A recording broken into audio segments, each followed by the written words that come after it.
Have the Baltimore Ravens failed Lamar Jackson by not putting enough talent around him over the course of his first few NFL seasons? We talk about that and more coming up next here on Locked On Ravens. You are Locked On Ravens, your daily Baltimore Ravens podcast, part of the Locked On Podcast Network, your team every day.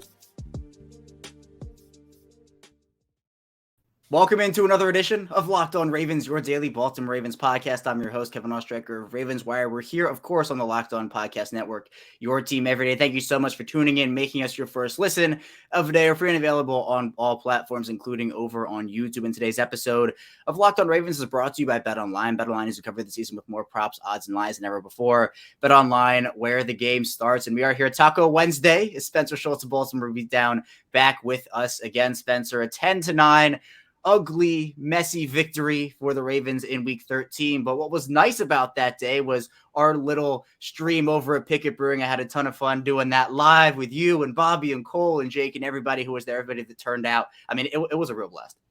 Yeah, it was a ton of fun. A huge shout out to Kate and Jason of Pickett Brewing Company having us there, hoping to do some more of those in the future. It was fun to meet a ton of listeners, and hopefully we're able to get a couple of those going a year, something of the sort, maybe some away game watch parties there. Would be a really fun idea as well. They do have a super fun special. If you are in the Baltimore area, they're located on South Pocket Street, and they're having a Pickett for Pickett event for this upcoming Ravens game. The Ravens are taking on the Steelers. Obviously, Kenny Pickett going to be starting for them. So anytime he's sacked, anytime the Ravens make a big play against him, turnovers, interceptions, things of that nature, they're going to be doing some fun specials and giveaways. So huge shout out to them. And yeah, I had a blast, man. Yeah, it was a lot of fun. And now I know the game for a lot of people was much more of a grinded out game than people thought. The Denver team has been reeling all season. Now, Tyler Huntley comes in cold off the bench for an injured Lamar Jackson, leads that 16-play, 91-yard drive to end the game. Super impressive play. My favorite, I've said all week, was that Kenyon Drake and Tyler Huntley connection where both of them kind of adjusted. They get the ball down inside the Denver 20. But this was a game, Spencer, where, again, the Ravens don't score a touchdown in the first, second, or third quarter. Their third consecutive game doing that. 3 of 13 on third down. They miss out on an opportunity in the red zone. They go 1 for 2 at the end of the game there. I mean, what were your takeaways on offense for another kind of sluggish performance? Yeah, it was a sluggish performance, and it just came out. The Ravens came out and were condensing things. They run a couple plays on their first drive, go 3 and out, and immediately started to spread the field out. They had 4 kind of spread looks. It was really interesting to see them on a 2nd and 1 on their second drive. They go with an 11 personnel under center look with a tight end attached and just hand the ball to Gus Edwards. And it spread things out, took the Broncos out of the box and opened things up just a little bit. Lamar Jackson, it seemed like, was kind of struggling to be decisive early in the game a couple of times, and then ends up getting hit a couple of times, obviously knocked out of the game, which was a huge shock. And then suddenly Tyler Huntley comes in, and the Ravens continue to try to spread things out. And it feels like the approach for Huntley, who I'm writing an article about right now, he's arguably the worst deep ball passer in the NFL over it's not a small sample size, but it's not a big sample size. He, I think, had 188 pass attempts in 2021 and comes in, looks a little bit more the same this year. He has only made, according to Pro Football Focus, 2 big time throws over 20 yards in his career. He only has 2 completions over 20 air yards in his career, although, again, it's not a ton of action. But what do the Ravens do? They line up, they run little zone beaters, and he fires the ball with everything that he's got at the top of his drop, and he predetermines his reads a lot. He kind of has to try and go fit the ball into tight windows. He ran out of a lot of clean pockets and is just like a anxiety-inducing athlete and quarterback. And what Jake said on our recording yesterday was that he's not a pitcher, he's a thrower. And I think that's a really good way of putting it. He is athletic enough to have some semblance of the option game and to go scramble and convert first downs. But if he can't figure out a way to connect over top, the Ravens tried a couple things. They ran a double move for Deshaun Jackson, and he just kind of watched it and didn't give him a chance. He did put the ball over 20 yards twice, couldn't connect on either of them. So in really every metric, he is the least accurate, the least capable of pushing the ball downfield. And we kind of just saw that drag out. They would be able to get a first down here or there, or, have a 5-yard rush and a 3-yard pass and a 2-yard pass and go knock out a couple first downs, and then ultimately end up, running a wild, it wasn't even a wild trick play. It was like the most basic trick play of all time, it felt like. And I think that's why it was pretty funny to see. And they just couldn't develop that rhythm ultimately. The Broncos are punching them in the mouth over and over again. The Broncos are doing the same thing that teams have decided to do for quite some time, and hold the Ravens offensive linemen to prevent them from combo blocking. And if you get called for it once for 5 yards, but you prevent the Ravens from generating any explosive runs, then you're in pretty good shape. And Gus Edwards, not looking super explosive after he did look explosive coming back, then gets the hamstring injury, which obviously, if you've ever had a hamstring injury, it really is going to shorten up your strides and make you feel not super confident to be able to kind of stride out and accelerate and burst and things of that nature. So Kenyon Drake gets some run.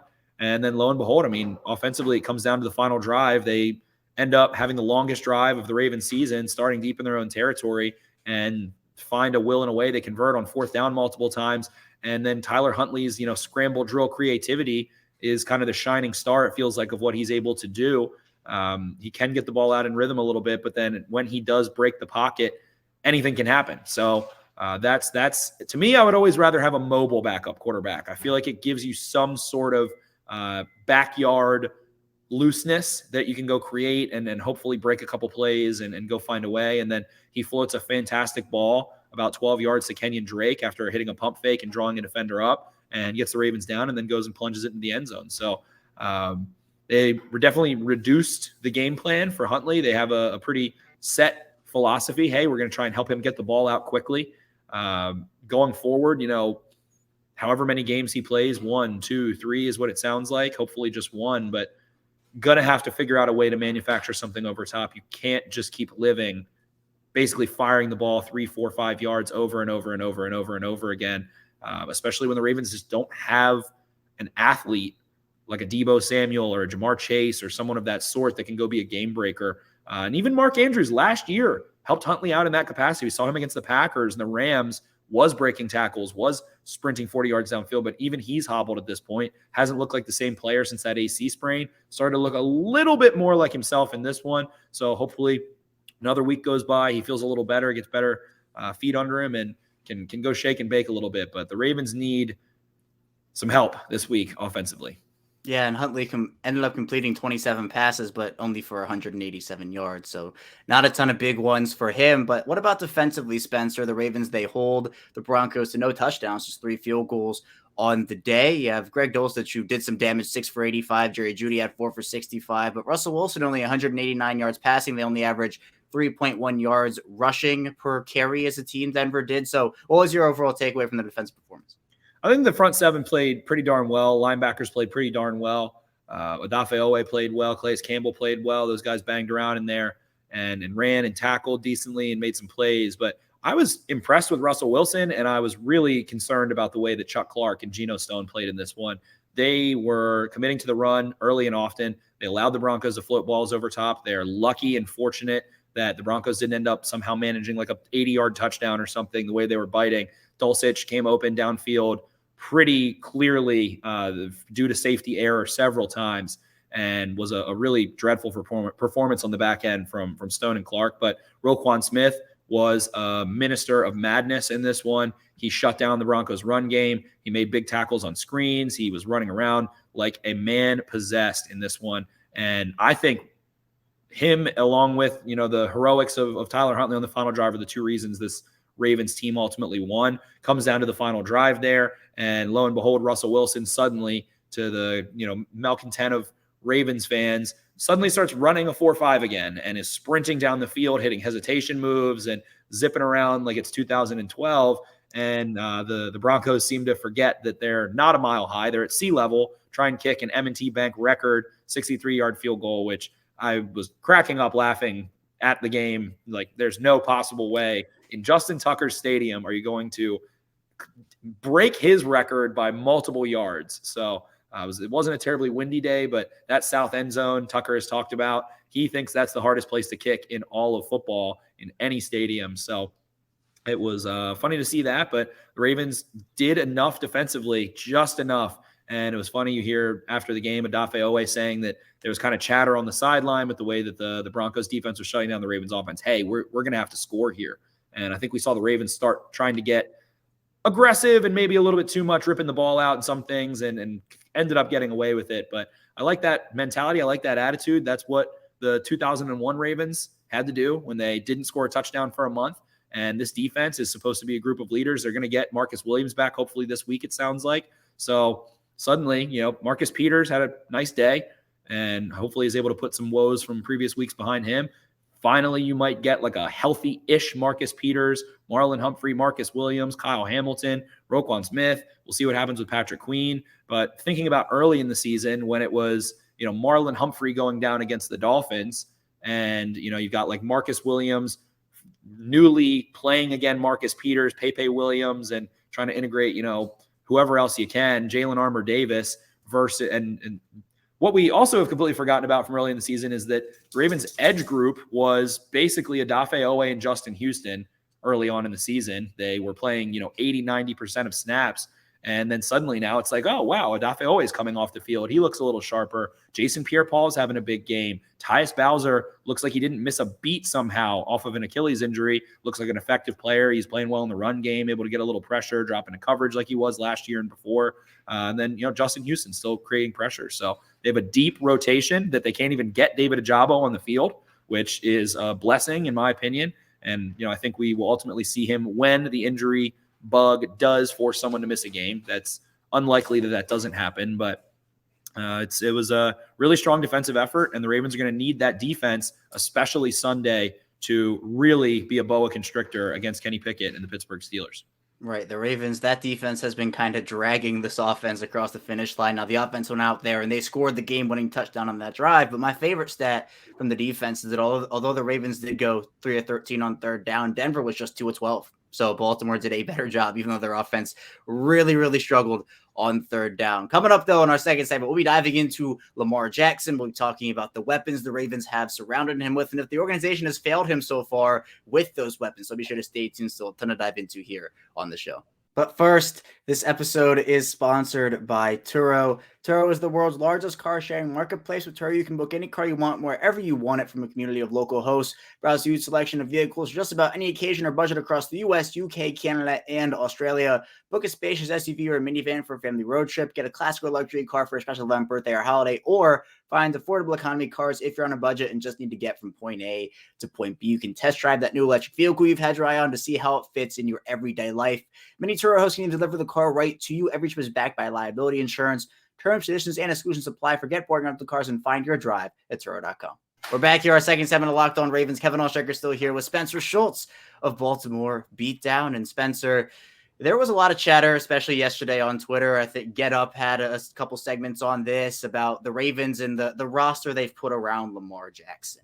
Particular the weapons they have put around Lamar Jackson. And you see people talking about, look who Joe Burrow's throwing to, look who Josh Allen is throwing to, Patrick Mahomes. And you look at the Ravens, Mark Andrews is by far and away the best pass catcher on this team. But wide receiver wise, we haven't seen the Ravens go out there and get Lamar Jackson his DeAndre Hopkins or his Stephon Diggs. I know we've talked about this before, but you draft Rashad Bateman. You obviously go back to Marquise Brown. You draft 2 first-round picks. Bateman is now done for the season. So the whole conversation has been, well, now your wide receiver 1 is Devin Duvernay. You have to have DeMarcus Robinson step up and play a huge role. Over the course of Lamar Jackson's career, he hasn't necessarily had that top flight, pure number 1 guy. So do you think, Spencer, that Baltimore has kind of failed Lamar Jackson so far with some of these weapons they put around him? Well, I think number one, the Ravens, I wouldn't say have failed Lamar Jackson, maybe so much as their own philosophy might have bitten them in the behind there. They have never traded a first-round pick in the John Harbaugh era for a player. They want to draft. So they went, as you said, Kevin, they draft Marquise Brown, they draft Rashad Bateman. Last year, it felt like, okay, wow, you might actually have a trio of highly effective pass catchers, one of the best in the NFL, frankly. And then what happens? Rashad Bateman gets a hernia, and then Lamar Jackson gets hurt. The offensive line isn't good enough. So it just feels like whenever it's like a game of whack-a-mole. All right, we get the weapons, an injury happens, and then the offensive line completely crumbles. Suddenly you have Alejandro Villanueva, being the worst left tackle in football. Lamar Jackson gets skittish in the pocket. There's, a ton of domino effects going on with that. Lamar Jackson ends up missing time, all of those things. So I wasn't a huge fan of trading Hollywood Brown away.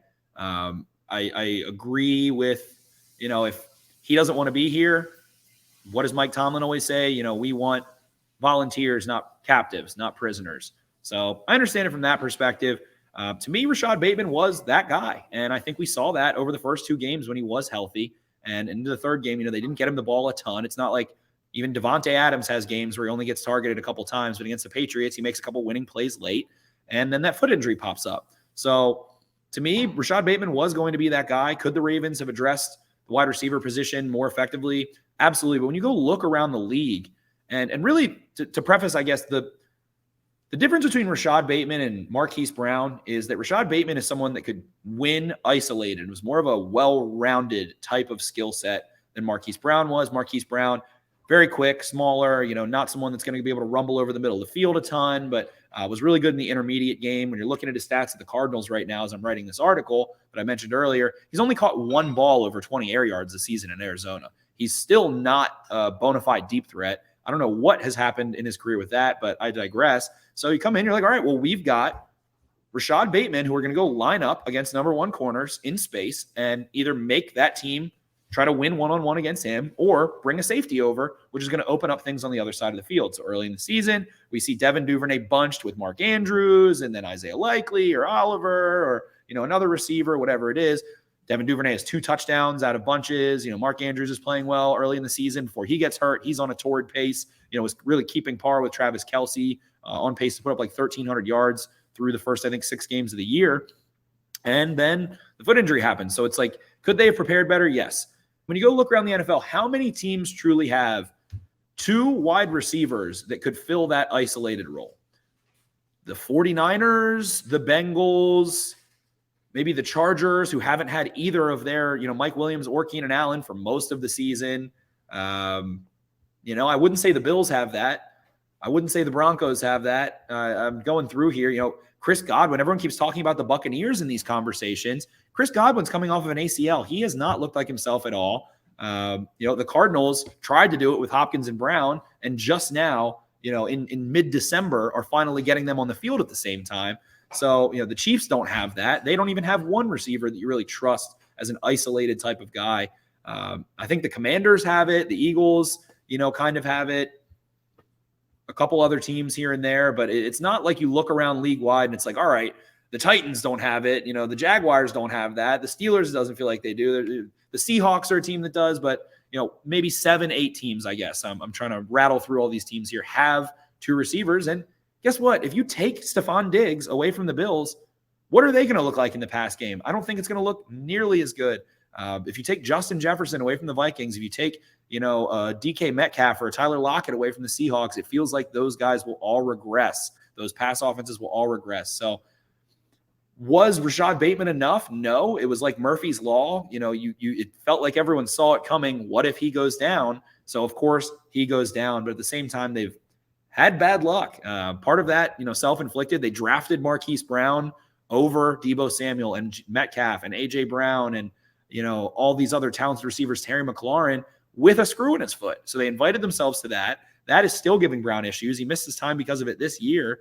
And then Rashad Bateman goes down, and I don't know. It's a complicated situation. It felt like they got the offensive line right, and you had a yin and a yang of Andrews and Bateman, and then, a couple other guys that can contribute, a DeMarcus Robinson and a Devin Duvernay, and now you don't have much without Bateman. So it's a tough situation, and to answer the question, I don't think the Ravens necessarily failed him, but they didn't do enough to guarantee that they would be a Super Bowl competitor or contender. And I think that, again, any of those teams where you feel that way about their receivers, if you take one away, maybe other than the Bengals, if you take one away, then it feels like the pass game is really going to suffer. And I know with these conversations, a lot comes out about Lamar's future and what his contract situation holds and, whether he wants to be in Baltimore, whether they're going to ever agree on a long-term extension. So we have a couple of mailbag questions, one from Ravens fan 17 who says, what's the realistic possibility of the Ravens realizing that they and Lamar can never come to an agreement and he's traded this offseason? And one from Lucas Box who says, what are the chances that Lamar never puts on a Ravens jersey again. I mean, where are you, Spencer? We've had a couple months since obviously Lamar and the Ravens tabled those talks after the offseason. Where are you on Lamar's future right now? I feel like at this point in time and, hearing some things that Lamar kind of just left the stadium before the game was over and things of that nature. I don't know. I don't really think there's a huge shot that we see the Ravens come to a long-term agreement at this point in time. I would anticipate them to exercise that franchise tag. I would think that Lamar Jackson in turn would hold out, and then we see the Ravens deal him. It kind of feels like the most likely outcome. I'm not sure that it can be salvaged at this point in time. And I'm not sure that Lamar is totally bought in. I think that this season would have gone a lot differently if they were able to get Lamar what he wanted. I feel like there's been a little extra pressure. We've seen him regress as a deep ball passer after starting out so well last year in that sense. And kind of feels like the offense has just been discombobulated for so long. And it's a very uncertain position. And if I had to lean one way, I would think that, we don't see the Ravens agree a long-term deal with Lamar, and that, I don't know. I don't think at this point in time that there's many positive signs leading to or indicating that he would be a part of the Ravens' long-term plans in the future. And I'll ask him that question on my own here. Based off of that, what does that do to their offseason? If they and Lamar can't agree to this deal and they have to look for a trade partner or whatnot, what does that do to the makeup of their team, the construction of it, and maybe what your goals would be in that offseason for them? If Lamar is to leave, then you need to figure out another option at quarterback. And thinking around the league, what do the Ravens like to do? They like to run the football. They like to play defense, and it is going to continue on that way as long as John Harbaugh is the coach of the Baltimore Ravens. And it feels like that's the philosophy that Ozzie Newsome instilled as well, and what they did with Brian Billick and now Eric DaCosta, and what the DNA of the franchise is. So if Lamar Jackson is to leave, I would think they would net at least 2 first-round picks in return, if not more. Feels like teams are going to be competing to go take a quarterback in the top 10, to go take the Will Levis and the Bryce Young and the CJ Stroud. And, Anthony Richardson's an interesting guy in that sense. So it would open up a world of possibilities and a ton of discourse and draft takes and things of that nature. But it would be trying to restart that rookie contract quarterback ideally. I don't know that the Ravens are a team that wants to go bring in that kind of mid-level veteran and operate in that capacity. They don't really have the weapons, it feels like, to support that type of player anyway, and not end up back into the middle ground of where you were with Joe Flacco. It feels like that's pretty much where you were with Joe Flacco before Lamar Jackson. So I'm not sure what they will do. To me, if they do deal Lamar Jackson, they need to go get a rookie quarterback like a Bryce Young or a CJ Stroud or an Anthony Richardson, and stack as much talent as you can otherwise, and see if you can kind of kickstart this thing and do it over. And if that's the case, I don't know that John Harbaugh is the guy that you want to do that with. It feels like the Steelers and the Ravens are in somewhat of a similar boat of, the old guard of the tough AFC North coaches, and kind of not really putting out the offenses that can sustain themselves over time to compete with the high-flying teams in the AFC. So I don't know, a lot of uncertainty if that is the way the domino falls. I wouldn't rule out Lamar Jackson returning, but if he does not, I don't know how the future would show itself. The Ravens would be in an interesting position. And hey, maybe it would be the Texans that would be willing to give you that number 1 overall pick. Then you can go get a Bryce Young and start over that way in some capacity or something of the sort. So a lot of speculation in that department, but just kind of feels like the Ravens are in a weird position with Lamar Jackson, and it doesn't feel good for the future of Lamar Jackson's time in Baltimore. I know if that situation did play out, I know a lot of people would view it as definitely an all-time fumble by the organization to have a talent like that and have him leave. But Lamar's still a member of the Ravens right now, but he is injured. So we'll see how long he misses. In the third segment, we'll dive into Tyler Huntley and what he can do moving forward to help guide the Ravens to some victories. We'll talk Greg Roman and more, so be sure to stay tuned. Still a lot to dive into here on Locked On Ravens. But first, this episode is sponsored by BetOnline. BetOnline.net is the number 1 source for sports betting info, stats, news, and analysis. You can get the latest odds and trends for every professional and amateur league out there. From football to basketball to soccer and even esports, they've got it all over at BetOnline.net. And if you love sports podcasts, you can find those at BetOnline as well. They're always the fastest and easiest way to get your betting fix. Head to the website, use your mobile device to learn more. BetOnline, where the game starts. We're back here rounding out Locked On Ravens on Wednesday. Kevin Ostrager here with Spencer Schultz still. And Spencer, Lamar's injury was diagnosed. The reports PCL sprain. So you're looking hopefully in like the 1 to 3 range, hopefully more towards the 1 week of that. But so it's going to be Tyler Huntley show until Lamar's ready to be back on the field. What are you looking for from him based off what you saw against Denver, what you saw last season? How much confidence do you have in Tyler Huntley that he can be the guy to lead them to victories while Lamar's out? Well, I think in this sense, it might be that your defense is going to have to put you in position to win ugly with Tyler Huntley at quarterback. And Huntley himself, again, just not someone who's a terribly accurate deep passer. He can't really threaten defenses vertically, has not shown that at all. And if the Ravens are to win games, it will be because he has to and does. He needs to be able to connect. It would be nice to see Devin Duvernay get some chances. Duvernay at this point in his career, I believe, has had 2 catchable targets over 20 yards this year. He has caught both of them. He had 1 last year and caught that one, and then 1 the year prior against the Pittsburgh Steelers, which he caught. He has never not caught a catchable or on-target pass downfield. They need to open it up. You need to isolate Devin Duvernay. You have to allow him to try and go win in that sense downfield. He has awesome speed releases. He's not a super subtle mover necessarily, but he has flat out speed and he can run, he can stack. He has a thick build while not being a super short guy. So he can kind of stack around DBs and threaten them over top. He has good hands and concentration downfield. So I think that they really need to focus on trying to push the ball downfield to Duvernay.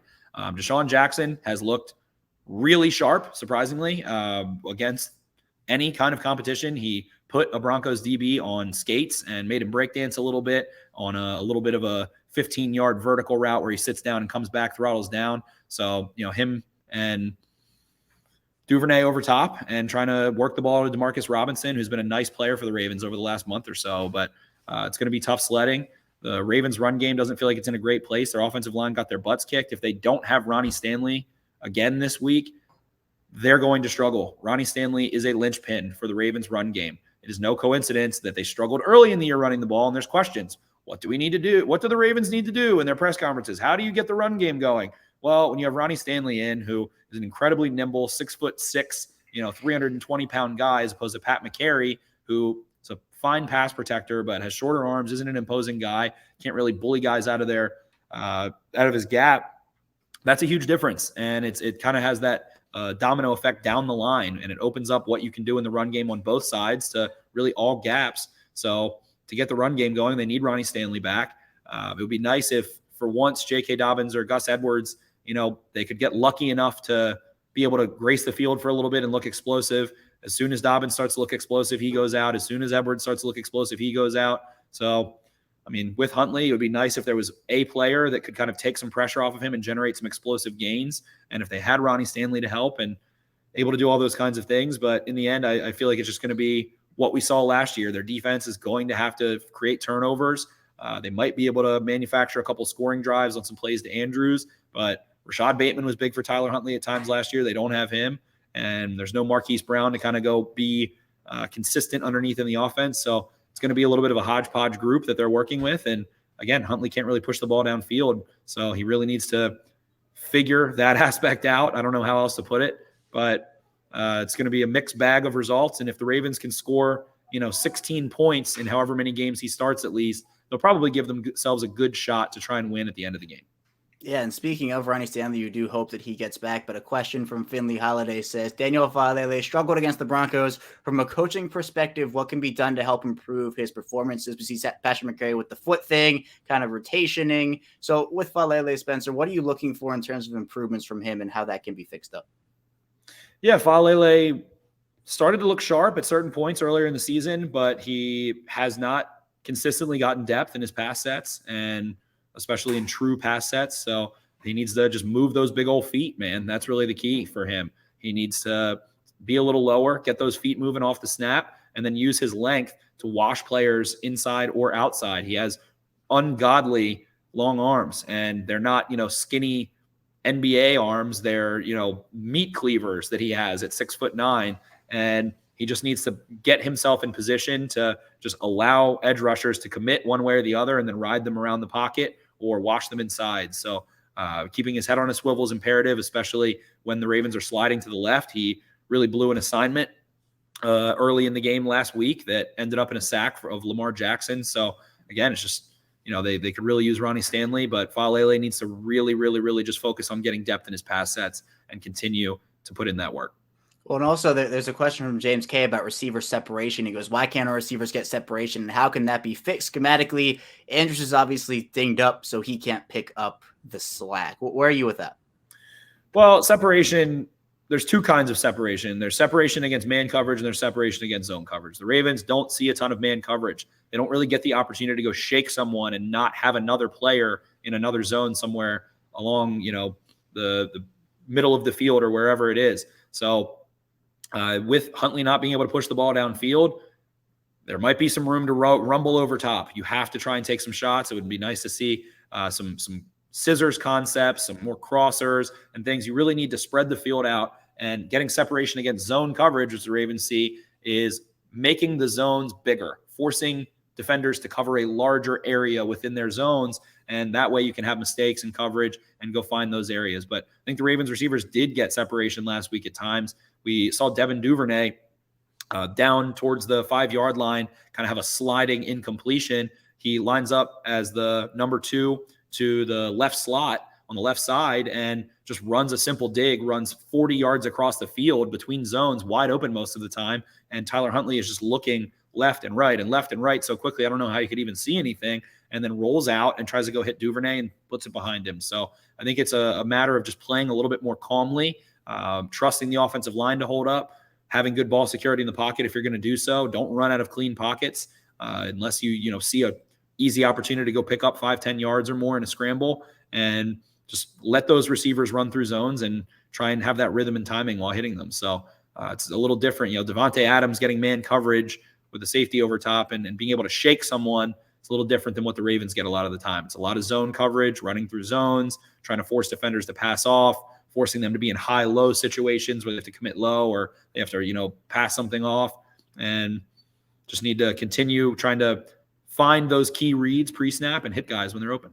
Yeah, it makes a lot of sense. I know a lot of that has to do with the execution, but obviously some of it has to do with the play calling. And no, Spencer, we've talked about Greg Roman for hours on this show, as he's been a very hot topic for the last couple of seasons. Fern Gully 441 asked kind of a simple one. Why does Greg Roman still exist? I mean, this is a guy who obviously very controversial right now. I seriously thought that 2-minute drill was going to define who would be the offensive coordinator for this week against Pittsburgh, whether the Ravens got a touchdown and won the game or whether they lost the game here.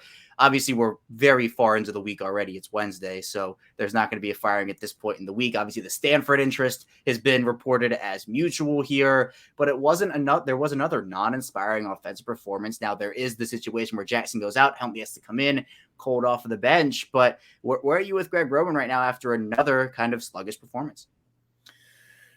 With a backup quarterback, it kind of skews things. At this point, I don't know. It's just I feel like Greg Roman gets a lot of heat, but it's not like he has crazy good receivers to work with. It's expecting, 1999 Toyota Camry to perform like a Bugatti. It's not going to happen. They don't have great weapons. Their starting quarterback isn't in, and I don't understand why more of this kind of fan resentment doesn't ultimately lay onto John Harbaugh. It's what John Harbaugh and Eric DeCosta and Steve Bisciotti want to do. They want to run the ball. They want to play good defense. They want to control time of possession and do all of those things. If the Ravens did have Rashad Bateman on the football field still, if they had gone out and traded for, let's say, Devontae Adams, and that player still wasn't performing and the pass game isn't performing, I think that's a different story. But it's kind of like, asking him to make lemonade out of bark and then getting upset when he doesn't make lemonade. So I think for what he is, he's good at what he does. And for what the Ravens want, there aren't a ton of guys on the planet that are a lot better. Maybe a Kyle Shanahan, he's a head coach for a reason. Someone that I've been interested in, maybe a Brian Johnson, the quarterback's coach from the Philadelphia Eagles, who've had a ton of success in a similar, mobile quarterback system, a little bit different there. But at the end of the day, John Harbaugh is the one sticking with this guy. The Ravens brass are sticking with him, and it's that they're sticking with that same philosophy. They're not going to trade a first-round pick for a player. They want to draft. They want to sign their own guys like Ronnie Stanley and Marlon Humphrey, and they don't want to go pay a receiver. They haven't really, had a chance in free agency. They tried to go sign Juju Smith-Schuster to, a modest deal, and they overoffered what, he ended up taking in Pittsburgh. He ends up getting hurt anyway, goes to the Chiefs. Really thinking of the free agent classes at wide receiver over the last couple of years, who are the big names? Kenny Golladay has done absolutely nothing. Corey Davis, someone that I loved and thought the Ravens should have signed, and maybe would have liked that still value-wise, and what he's done in the Jets has been okay, but still not playing up to what his contract was. Christian Kirk, probably the best of the bunch of the last couple of years. Will Fuller is someone that we thought, maybe there would be a signing of Will Fuller. There hasn't been. It's guys like Sammy Watkins who they end up signing. It's guys like Zay Jones who, does torch the Ravens, but just not a lot out there at the end of the day, and they're not going to go trade a first-round pick for someone. So I think that fans are just pretty fed up with it. Marvin Jones, Kendrick Bourne, Curtis Samuel's been all right. AJ Green, T.Y. Hilton, looking through some of these names here. Cedric Wilson, Marquez Valdez-Scantling has been fine in Kansas City. Russell Gage has not done anything for the Bucs. There's just not really a lot of names. Jarvis Landry, who we talked about on this podcast a bunch, hasn't really done much in New Orleans. So free agency has yielded Curtis Samuel, Corey Davis, and Christian Kirk, and paying them, 3 times what they end up giving you in production versus trying to draft guys. They get hurt anyway. And it just kind of feels like no matter what the Ravens do at the receiver position, they just end up on the wrong end of the stick. Yeah, and this upcoming class is not very impressive either. I think, Juju's back on the list after the 1-year deal in Kansas City, a couple of others there.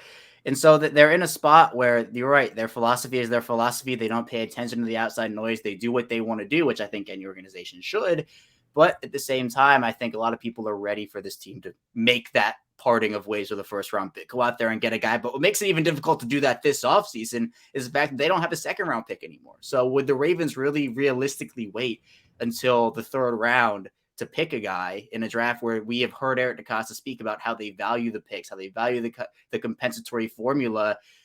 I think that, they should at least consider it, but I just don't think it goes with what their values and what their philosophies are as a team overall. But Spencer, that's all I have for you here today. Thank you so much for hopping on. Tell the people what you got going on over at Baltimore Beatdown and any other content you're putting out.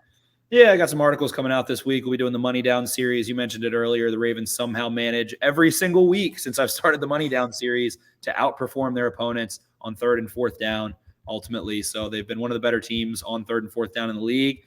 Both sides of the football this week. Their defense stood on 10 fingers and toes instead of their offense, who was 3 of 13, but they get it done on 4th down offensively 3 times in this game, and working on that as well. So you can find that at BaltimoreBeatdown.com.